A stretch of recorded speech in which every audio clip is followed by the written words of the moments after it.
even one single genius person yang membuat satu secara keseluruhan. Itu sebenarnya bergeraknya dot by dotnya itu di-connect dengan different people. Microsoft ngeluarin namanya teknologi namanya .NET. Itu bahasa pemrograman. C#.NET. Itu pertama Microsoft keluarin, dia butuh berapa ribu orang selama berapa bulan untuk bikin, dan keluarnya untuk Windows. Pastilah Microsoft. Pastilah. Terus dia bilang, community, saya taruh di Git ya. Kalau kamu mau bikin versi Mac atau Linux, ini aja, modifikasi aja. Besoknya udah jadi versi Linux. Kenapa? Yang ngerubutin puluhan ribu orang, jutaan kali sekarang, ratusan ribu. Saya butuh cepat sekali. No wonder itu jadi naiknya begitu arrow-nya. Exactly. Jadi going to north-nya ini. Jadi ada iPhone di sini, ada Git di sini, terus ada banyak untuk database tuh ada database, saya lupa namanya. Jadi ada satu standar database di situ. Terus komunikasi antar device. Kalau kamera mau ngobrol sama CPU, ngobrol ke cloud. Nah, ya benar. Iya kan? Itu kan terkonek tuh. Itu kan connect. Itu distandarin. Ada yang namanya, tapi bukan di 2007 di sini, tapi namanya ada Open API, Application Protocol Interface. Jadi itu sekarang standar. Kalau kita hidup di tahun sebelum ini, ngobrol ke satu device, ngobrol ke cloud itu beda-beda. Beda-beda ininya, protokolnya ya. Ada yang harus gini. Kalau sekarang udah standar, jadi semua orang bisa ngobrol. Jadi ini semua jadi gini, dan ya udah, kita interface mau naikin ke real world-nya, jadi sekarang bisa. Dulu masih belum bisa. Now I know sekarang. Jadi ini nobody can stop. Nobody can stop, nggak bisa. Nobody can stop. Nobody can regulate. Karena ini yang bikin karena ini yang bikin masing-masing orang di seluruh dunia yang mereka pengetahuannya cuma segini, kemudian ada lagi anak muda baru kuliah, nggak taunya ada pengetahuan yang di sini. Jadi benar-benar sambung, is a chain, sambung menyambung, my God. Jadi tidak perlu ada one single person yang know everything. Tapi it's specialized in one thing. Tapi they work together to make a better world. Iya benar. So when we are going to collaborate, having this, ini kebetulan. Ya gitu, dan tugas arsitek menggabungkan this is the technical part kan, dan menggabungkan the emotional part kan, jadi bikinlah si. Nah, kalau bikin gini ya, kita kan I always give my example to myself gitu ya. Anak-anak sekarang ini kan yang kuliahannya masih kurikulumnya sama kayak kita nih, ya kan. Tadi bilang kalau pendidikan kan is slow lah, very slow, nggak bisa. Nah, how they are going to cope with this? Ya, I always tell orang mahasiswa yang saya kenal gitu, sekarang dunia informasi itu bisa kamu dapat dari mana aja. Kalau kamu berharap dari dosen, hanya dari kuliah, kamu nggak bisa ngejar ke sini. Kamu akan gini terus kan, ya kan? Karena tapi kamu untuk kesana gimana? Pertama, kamu harus tahu yang kamu mau. Saya mau jadi arsitek, oke. Arsitek yang mana? Kerja di biro konsultan besar, arsitek freelance sendirian, arsitek yang kurasi sejarah, arsitek mana nih? Benar. Nah, kalau kamu udah tahu yang mana, saya mau kerja di konsultan besar. Kalau gitu kamu belajar drafting aja gitu. Tapi jadilah drafter yang jago. Karena untuk masuk ke perusahaan besar, junior arsitek, kamu nggak akan ngedesain bangunan dulu. Kamu akan mulai dari drafter. Betul. Drafter yang bagus nanti akan dipakai. Nanti along the way kamu belajar gitu kan. Kalau kamu nggak tahu mau jadi apa, nggak bisa. Jadi kalau saya mau perusahaan besar, oke, jadi ada drafter. Nah itu mulai naik gitu loh. Saya mau jadi arsitek freelance. Oh kalau gitu kamu belajar tipologi desain, gitu lah. Desain arsitek freelance apa? Rumah tinggal. Tipologi desain rumah tinggal. Tipologi bangunan yang kamu mau jadi spesifik. Nah itu accelerate tuh di Jadi spesifik memang area. harus benar-benar specialize ya? Ya bukan hanya spesialis, langsung real case. Real case. Jadi real case. sih. That's the way. That's we the learn. challenge, you know. Itu That's the dia. challenge. Jadi challenge sebagai orang tua sebenarnya adalah menemukan talent bakat dan emang passion di mana karena dengan itu dia bisa fokus mencari apa yang nggak dia dapat di kampus nih, di kuliah. Dengan gitu dia bisa accelerate karena yang diajarkan kurikulum kan banyak banyak aturannya, jadi itu kan cukup general ya gitu ya, semua harus belajar semua. nggak bisa accelerate apa yang dia mau. Dia kalau bisa pilih satu, dia accelerate, learn in the real world, project case gitu. Tapi dunia pendidikan itu akan juga berubah nggak, adapting into the current world, the current situasi. Memang agak susah sih kalau kita lihat ya, karena kan mereka kan ya namanya kurikulum, it's not easy to, it's just like rule kan, regulasi kan. Tapi kan biar gimana pun we have to open up gitu loh. Ya, seperti di dunia bisnis tuh kan dia adaptasinya cepet banget dengan hal yang seperti ini. Kalau saya bilang kurikulum sekolah itu kan dibangun zaman Renaissance kan. Zaman Renaissance waktu revolusi industri untuk menyiapkan orang bekerja di pabrik, jadi memang standar kan, standardized gitu. Sekarang kalau ngikutin standar nggak bisa excel.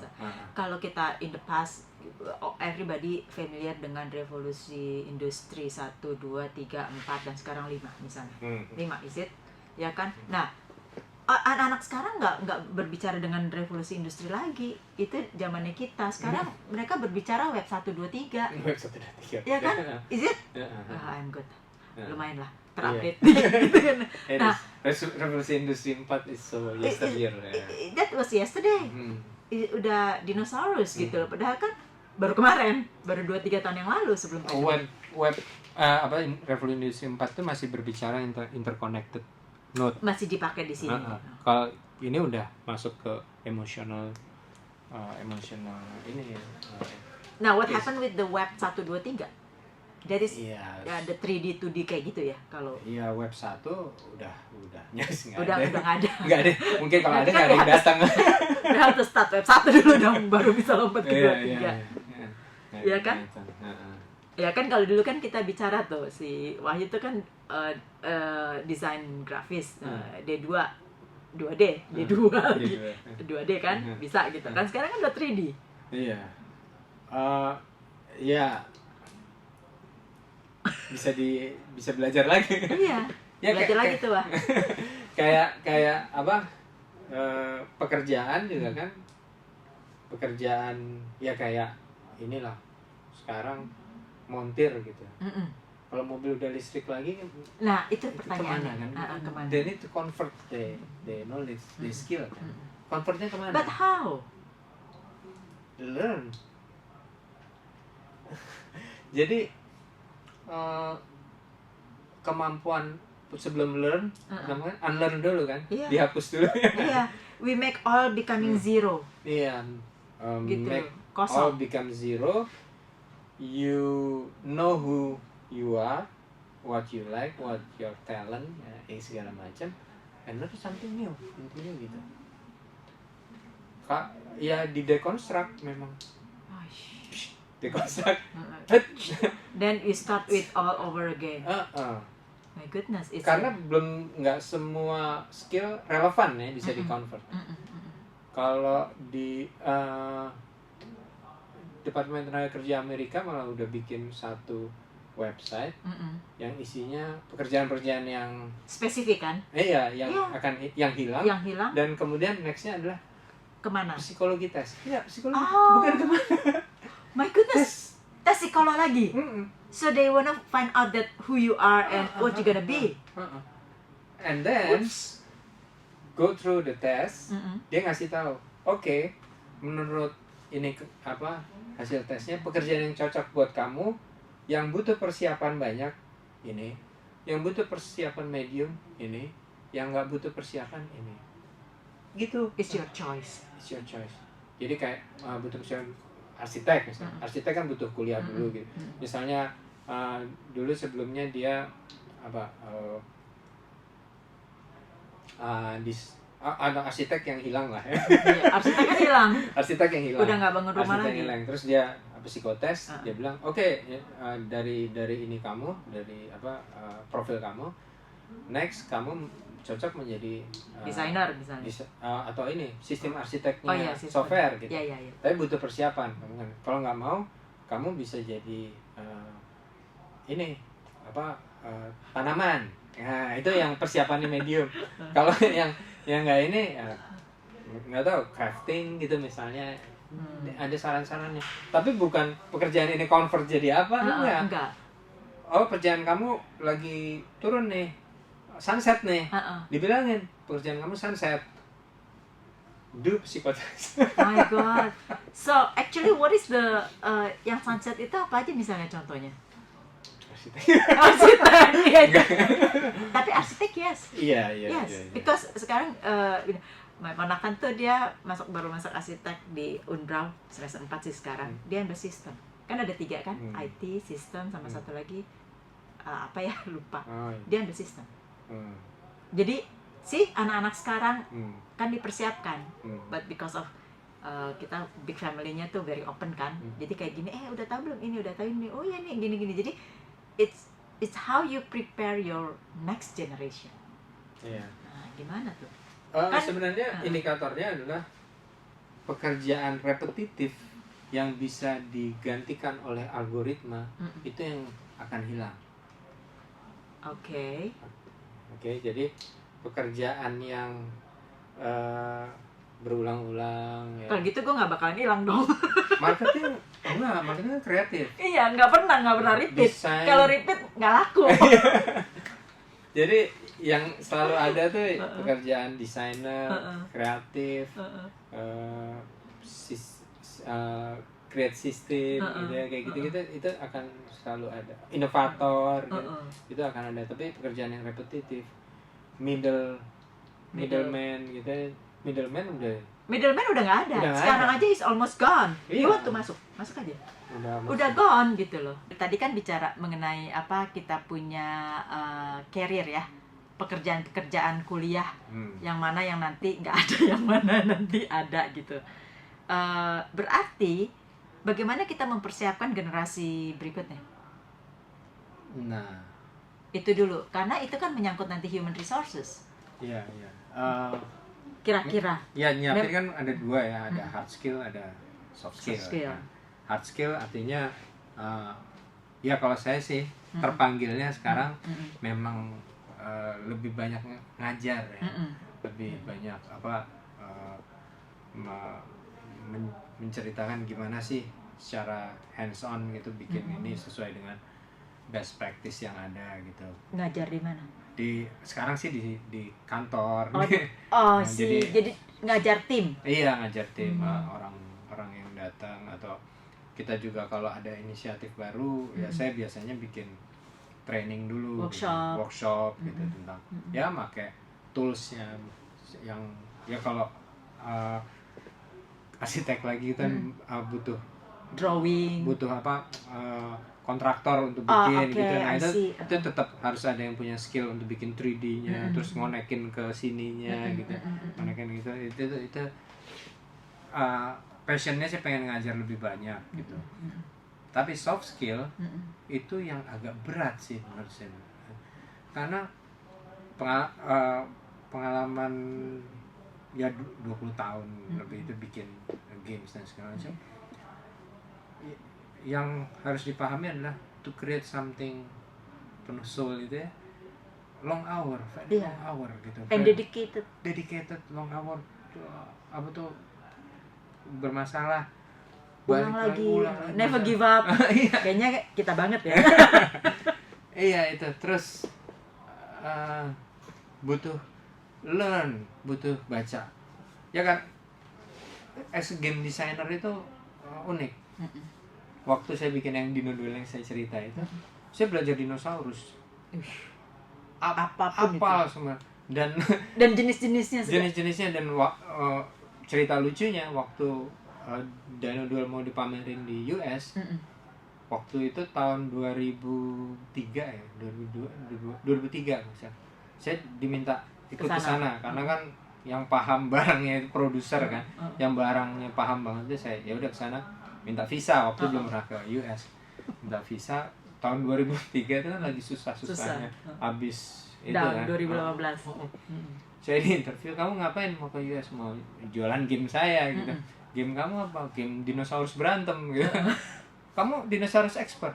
Kamu game developer expert? Iya, saya kira bisa jelasin cara bikin game. Bisa jelasin ya, pakai bahasa programan ini, dia nggak mudeng kan?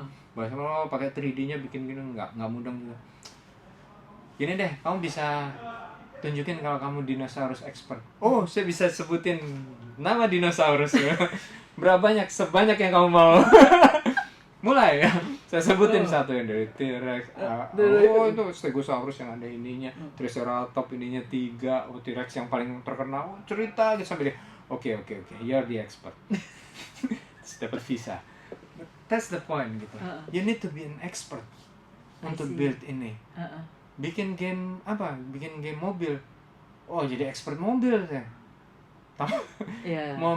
Kemarin saya dapat kerjaan bikin game untuk museum gitu, sejarah itu, instalasi. Baca buku sejarahnya juga nggak 10 buku gitu loh. But that's how it is. That's how it is gitu loh. That's how it.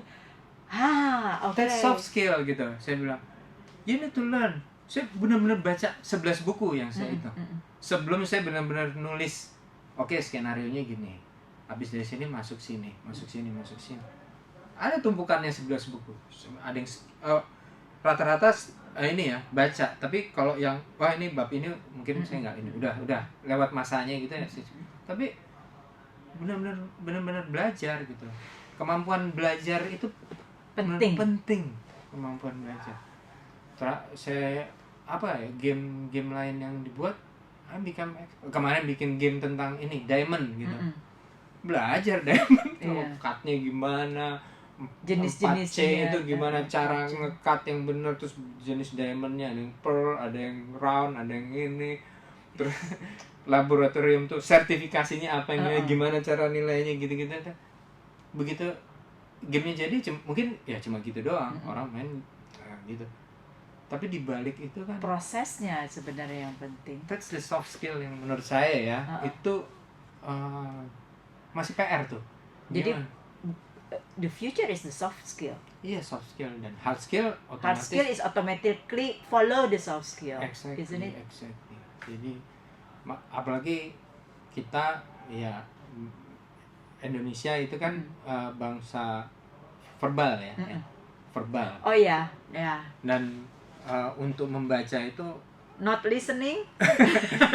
Masa it's hard to listen.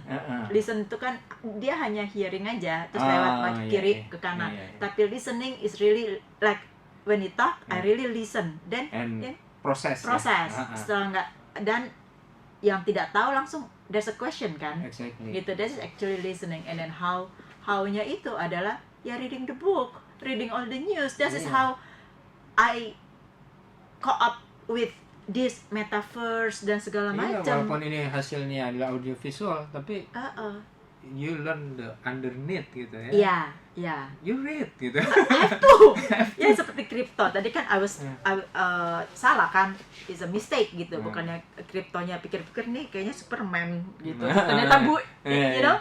Tapi kan at least you got it something that keluar dari sel-sel yang mana tahu, yang got familiar with, and then mistake yang kita pikirin terus, ternyata udah tahu nih itu kan butuh wawasan kan? Iya. Butuh span. Nah, ya span-nya itu mesti lebar gitu. Ngelebarin span itu, attention span itu gimana ngelebar? Jadi bagaimana nih kita punya pegawai human resources yang sekarang ada. Kita tadi kan bicara soal the next generation, yang mana mereka ya harus co-op with the education yang slow, co-op with the teknologi kan. Tapi kalau yang sekarang ada nih yang lagi prime-nya, you know, prime itu kan is 25 up to 35, 40 kan. Nah, there's a 15 years prime time for them to co-op with this, gitu loh. Gimana tuh? Sebagai pegawai kita nggak ngomong pegawai pabrik ya, on the level. Ya gimana ya, menciptakan keinginan menambah wawasan gitu, itu masih PR sih sama saya. Terus terang gimana ya, saat ini ya kalau orang-orang terdekat ya saya kalau baca buku saya akan ngomong gitu. Jadi anak saya malah bilang kalau papa tuh kalau lagi cerita tuh kayak bacain buku gitu. Pasti sistematis tuh. Iya.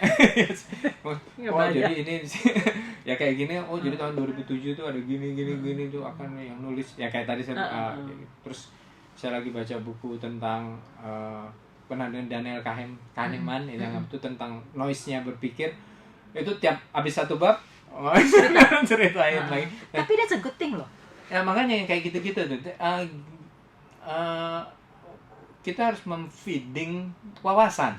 Ya, itu kan wawasan. Jadi kita membaca itu kan satu yang baku. Tapi by the time satu bab selesai terus kemudian kita bicara, you know what? Gue tuh baru baca ini loh, begini-gini. Jadi kayak kemarin nih, ini kejadian metaverse, talking about metaverse. That I read artikel. You know what? Facebook itu dia mengganti nama company-nya. Itu Meta. Apakah metaverse itu coming dari metanya dia, ya kan? Oh enggak, dia malah ngikutin. Exactly. Tadinya I thought that hebat juga ya ini Facebook, karena the first social media yang keluar yang gathered the community itu adalah Facebook. Jadi waktu Facebook bilang dia mengganti dia punya parent company-nya, holding company-nya as a Meta, langsung kepikiran, jangan-jangan metaverse itu coming dari itu. Oh enggak, itu gitu. Actually dari buku novel science fiction tahun berapa ya? Is 20 over years ago. Iya. I read it. Iya. Dia pakai istilah itu. Tapi diskusi mengenai metaverse itu sebenarnya sudah cukup lama ya. Cuma akselerasinya pandemi. Dan itu mind blowing banget. Dari yang hanya sebuah wacana, terus tiba-tiba bikin, wah itu luar biasa. Itu. Iya, karena ini. Sekarang I know, I can tunjuk tuh. Iya, 2007, poin-poinnya 2007 sama di sini 2015 nih ada Open API. 2015. Terus di sini ada satu lagi yang namanya forum, namanya Stack Overflow. Nah ini untuk kalau programmer dia tiap hari pasti akan baca forum ini. Di situ orang nanya. Dan yang jawab ribuan orang. Dengan different ini atau macam-macam. Jadi kalau kita ada stuck di sesuatu, kita ke situ aja search, pasti ada yang pernah nanya. Kalau kita belum ada yang pernah jawab, kita tanya, ada yang jawab. Kadang-kadang ada programmer pagi-pagi bangun gitu buka Stack Overflow. Oh jawab. Oh ini ada, ini gue ngerti jawabnya. Jawab. Dan ini ya membuat ini akselerasinya juga itulah makanya nggak bisa di stop. Iya, akselerasi dari ini, computing power juga makin terus-terusan besar. Cepat, terus storage makin murah sekali. Dulu 1 gigabyte itu masih $1 gitu, kan tinggal berapa sen. Storage makin murah. Lama-lama mungkin free kali, enggak? It's kind like people talking about internet lah. Iya, bukan free tapi unrelevant ya. Terus koneksi. Ya. Koneksi itu getting fast, getting cheaper. Itu itu segala macam. Jadi yang dibutuhkan apa? Yang dibutuhkan adalah hard skill yang kita bisa belajar, tapi yang lebih penting lagi adalah soft skill. So soft skill Passion. now is becoming number one and followed by hard skill. Iya, soft skill kalau if you have a problem, kita akan belajar hard skillnya untuk men-solve problem itu kan. Yes. Kalau masih